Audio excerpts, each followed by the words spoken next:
I strongly advise you to invest in the best of the best companies. To do so, you must compare companies. How do you do it correctly? To begin, you must compare each other honestly, and you must do so by imposing a number of constraints. You cannot compare companies from different industries because the indicators for a company dealing with finance and a company dealing with gas will be very different. Comparing a company within the same sector, on the other hand, will not only help you choose the best company from the best, but will also introduce you to this company's competitors. It is best to begin a comparison of two companies with something as simple as the size of the business. To do so, compare the revenue and assets of both companies. So you'll understand who has more property and how much people spend in the first and second cases. The company with the highest score in these indicators will be prioritized. Please keep in mind that we did not estimate the size of the business based on capitalization or share price.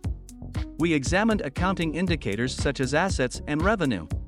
Because capitalization is based on people's opinions, which can be incorrect at the time, accounting indicators reflect reality, how many stores, warehouses, and shovels a company has. Once you've determined the size of your company, you can start comparing other derived measures.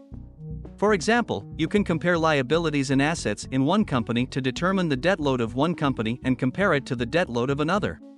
It is possible that one of the two companies is more in debt than the other. You should not assume that this is a bad business right away. When a company manages its debt, both revenue and net income can rise. If the companies are identical in every way except this, it makes sense to invest in the one with fewer loans. It's also a good idea to compare the two companies in terms of asset return. To do so, divide the income by the assets.